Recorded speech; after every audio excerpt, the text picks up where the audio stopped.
হাসিনার আমলে নিয়োগপ্রাপ্ত আমলারা প্রমোশন পেয়ে আরও বড় বড় চেয়ারে তারা বসছে। গতকালের মাননীয় প্রধান উপদেষ্টা ডক্টর মোহাম্মদ ইউনূস মোটা দাগে বাংলাদেশের সকল রাজনৈতিক দলগুলোকে তিনি ইনভাইট করেছিলেন, ডেকেছিলেন। জাতীয় ঐক্যের একটা নব সূচনা তার মাধ্যমে আমরা মনে করি গতকালকে হয়েছে। তো ইতিপূর্বে যেহেতু বাংলাদেশে অনেকগুলো সংকট, অনেকগুলো সমস্যা তৈরি হয়েছে বা আমরা দেখতে পাচ্ছি, বিশেষ করে আমাদের ডেপুটি হাইকমিশন ইন্ডিয়ায় যে ভারতীয় উগ্রবাদী সংগঠন সেখানে হামলা চালিয়েছে। আসলে এই হামলা চালানোর মাধ্যমে প্রকারান্তরে তারা বাংলাদেশের সাথে এক প্রকারের যুদ্ধ ঘোষণা করেছে।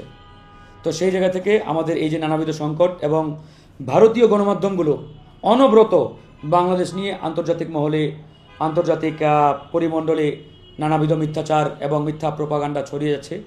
এগুলো কিভাবে মোকাবেলা করা যায়, এই সংকট থেকে কিভাবে আমরা উত্তরণ ঘটাতে পারি, সে বিষয়ে আমাদের সবগুলো রাজনৈতিক দলের একটি ইউনিটি বা ঐক্য দরকার। সেই ঐক্যের জায়গা থেকেই তিনি আমাদের গতকালকে ডেকেছিলেন। সেখানে তিনি বাংলাদেশের বর্তমান যে অবস্থা সেটি তুলে ধরেছেন। তারপরে সবগুলো রাজনৈতিক দলকেই সুযোগ দেওয়া হয়েছে কথা বলার জন্য, পরামর্শ দেওয়ার জন্য। তো আমরা সরকারকে পরামর্শ দিয়েছি যে এই মুহূর্তে যে জাতীয় ঐক্যের একটি ডাক মাননীয় প্রধান উপদেষ্টা দিয়েছেন, এটাকে আমরা সাধুবাদ জানাই, ধন্যবাদ জানাই।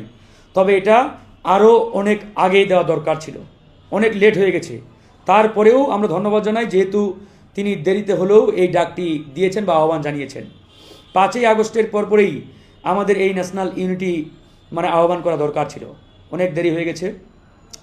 তারপরেও আমরা ধন্যবাদ জানিয়েছি এবং বলেছি যে শুধু আমাদের রাজনৈতিক দলগুলোর মধ্যে আমরা জাতীয় ঐক্য প্রতিষ্ঠা করলাম, ন্যাশনাল ইউনিটি তৈরি করলাম, তাতেই সমস্যার সমাধান হবে বলে আমরা মনে করি না।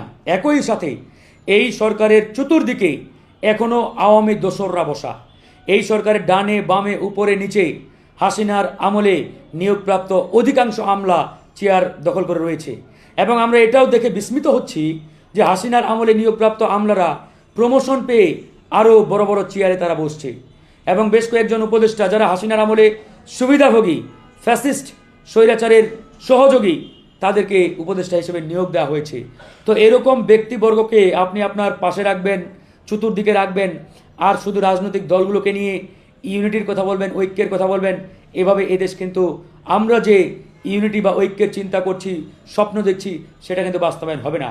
হ্যাঁ, আমরা ইউনিটি গড়ব, এক থাকবো, একই সাথে আপনার চতুর্দিকে আওয়ামী আবর্জনাগুলোকেও বহিষ্কার করতে হবে, অব্যাহতি দিতে হবে, পরিষ্কার করতে হবে।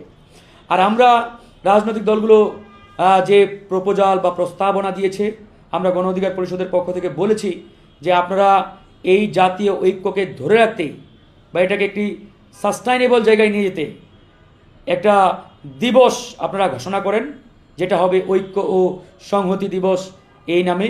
এবং সেদিন সবগুলো রাজনৈতিক দল, সংগঠন, ছাত্র জনতা, জনগণ প্রত্যেকেই নির্দিষ্ট একটা টাইম থাকবে, সেটা 1 ঘন্টা হতে পারে বা 2 ঘন্টা হতে পারে, যে বেলা 12টা থেকে 2টা পর্যন্ত বা এরকম একটা সময়ে আমরা সবাই জাতীয় পতাকা আর এক হাতে আমাদের ঐক্য এবং সংহতির প্রতীক সাদা পতাকা নিয়ে আমরা রাজপথে অবস্থান করব, প্রত্যেকটা দল একই সময়। তো এই ইউনিটির মাধ্যমে আমরা আন্তর্জাতিক মহলকে আমরা পরিষ্কার একটি বার্তা দেব যে বাংলাদেশের জনগণ দেশ এবং জাতি ও জনগণের প্রশ্নে, স্বাধীনতা সার্বভৌমত্বের প্রশ্নে এক এবং ঐক্যবদ্ধ। এই জায়গায় আমাদের মধ্যে বিন্দু পরিমাণ কোনো বিভেদ নেই, কোনো ডিস্টেন্স নেই, কোনো দূরত্ব নেই। সুতরাং বাংলাদেশের প্রশ্নে আমরা সবসময় স্যাক্রিফাইস করতে প্রস্তুত আছি।